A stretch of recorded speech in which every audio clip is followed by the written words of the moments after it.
Have you ever woken up in the night, your mind a relentless drum of worries, and an unnamed fear?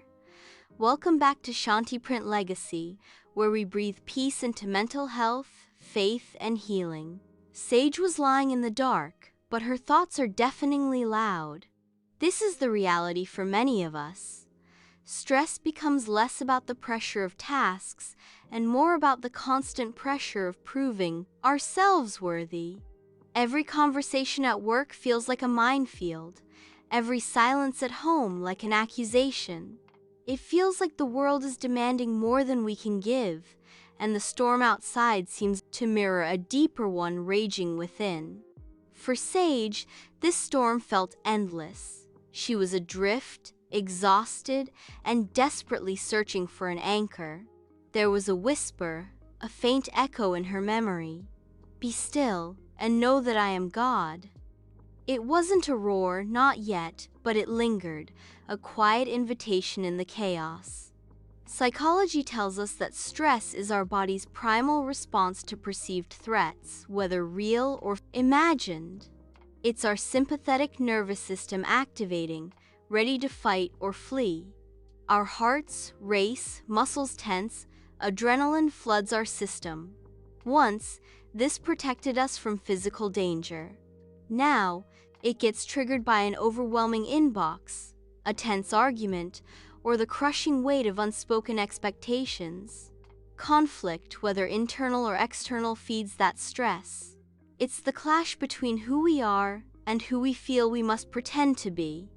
The silent wars we fight, trying to meet the world's demands while our souls quietly bleed. According to cognitive behavioral theory, our stress often stems not just from what happens, but from how we interpret what happens. Sage's conflict wasn't just with her boss or her partner, it was with her own deep-seated belief. I must not fail, or I am not enough.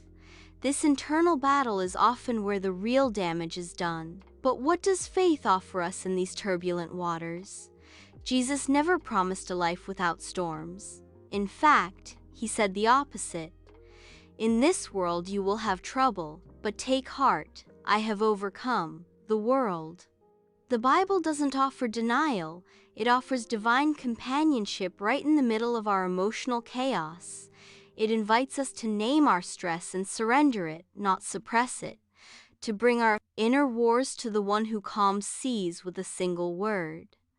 And when conflict arises, the Bible doesn't merely say don't be angry or don't worry.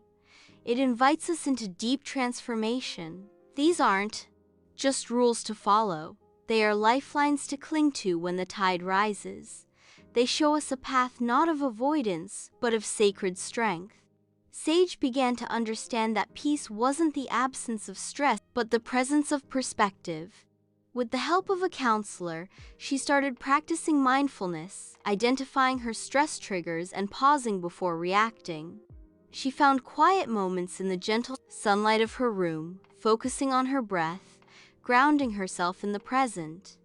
She began to journal her prayers, naming her conflicts honestly before God. She rehearsed Philippians 4:6-7, breathe in faith and breathing out fear, allowing those biblical truths to become her anchor.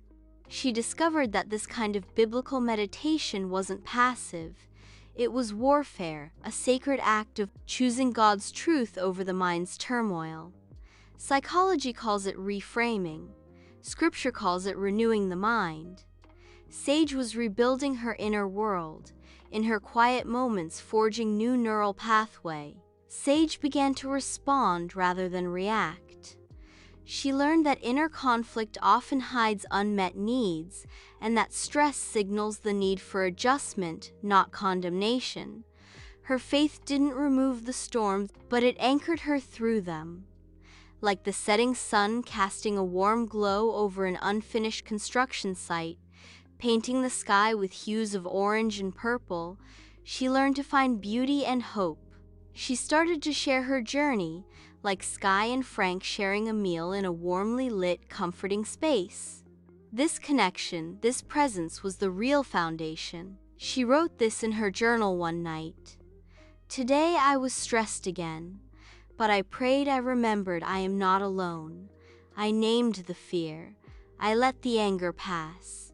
I asked Jesus to sit with me in the silence, and somehow I was not swallowed by the storm. So, what are our key takeaways from this journey? Physically, stress and conflict activate emotional responses that can be managed through awareness and reframing. Conflict often signals a deeper need: security, validation, control, and invites introspection. Healing starts when we allow ourselves to feel, name, and reframe stress and not deny it. And from a place of sacred strength, anchored in faith, God never promises a storm-free life, but He offers peace within it. Prayer and surrender are active steps in stress management. Biblical wisdom reframes conflict not as a punishment, but as an invitation to grace, patience, and unwavering trust. Sage found her stillness, a journey of actively choosing calm over chaos, grace over judgment, and faith over fear. It's about letting the peace of God, which transcends all understanding, guard our hearts and your minds. If this video resonated with you, subscribe at Shanti Print Legacy for content like this, and share it with someone who might be weathering their own storm, struggling with depression, trauma, or stress.